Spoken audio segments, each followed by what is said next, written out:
গত 24 ঘন্টার মধ্যে মধ্যপ্রাচ্যে এমন দুটো ঘটনা ঘটেছে যা পুরো পৃথিবীকে কাঁপিয়ে দিয়েছে। একটি হামলা হয়েছে ইসরায়েলের সবচেয়ে ভয়ঙ্কর গোপন স্থানের কাছে, আর ডোনাল্ড ট্রাম্প দিয়েছেন মাত্র 48 ঘন্টার সময়। এই দুটো ঘটনা মিলিয়ে ইরান ইসরায়েলের যুদ্ধ এখন এমন একটা জায়গায় পৌঁছেছে যেখান থেকে ফেরার রাস্তা হয়তো আর নেই। আজকের ভিডিওতে আমরা জানাবো ঠিক কি হয়েছে, কেন এটা এতটা ভয়ানক এবং সামনে কি আসছে।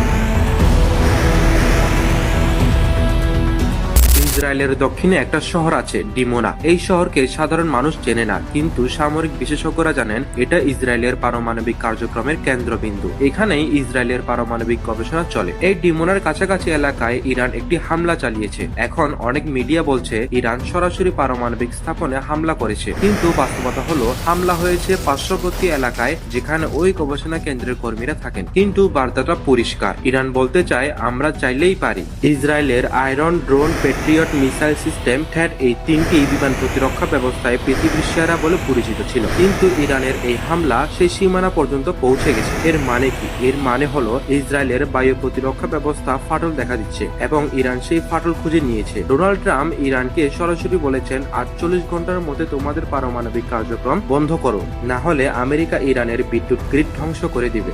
এই কথাটা শুনতে সিনেমার ডায়লগের মতো লাগলেও এটাই বাস্তব। এখন প্রশ্ন হলো ইরান কি এই 24 ঘন্টার সময়সীমাকে মানবে?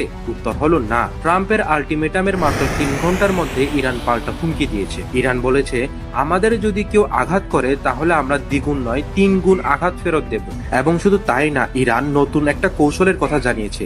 এই কৌশলটাই সবচেয়ে ভয়ানক। ইরান বলেছে শুধু ইসরায়েলেই নয়, যদি আমেরিকার মিত্র দেশগুলো এই যুদ্ধে অংশ নেয় তাহলে তারা আঘাত করবে সৌদি আরব, ইউএই সহ উপসাগরীয় দেশগুলোর তেলের পরিকাঠামোতে। পৃথিবীর মোট তেলের একটা বিশাল অংশ এই অঞ্চল থেকে আসে। এটা ধ্বংস হলে পেট্রোলের দাম আকাশ ছোঁয়া হবে, পুরো বিশ্বে অর্থনীতি টলমল করবে এবং অ্যামাজন, মাইক্রোসফট এর মতো বড় প্রযুক্তি কোম্পানির ডেটা সেন্টারেও আঘাত করবে। মধ্যপ্রাচ্যে এই কোম্পানিগুলোর বিশাল ডেটা সেন্টার আছে, সেগুলোতে আঘাত পেলে ইন্টারনেট, ব্যাংকিং, যোগাযোগ সব ভেঙে পড়বে। হরমুজ প্রণালীও বন্ধ করে দেবে। পৃথিবীর মোট তেলের সরবরাহের 20% এই একটি পথ দিয়ে যায়। ইরান এটা বন্ধ করলে পৃথিবীতে জ্বালানির সংকট শুরু হবে। এটা শুধু ইসরায়েলের বিরুদ্ধে যুদ্ধ নয়, এটা পুরো পশ্চিমা বিশ্বকে হুমকি। এখন ইসরায়েল একটা ভয়ানক সিদ্ধান্তের মুখে।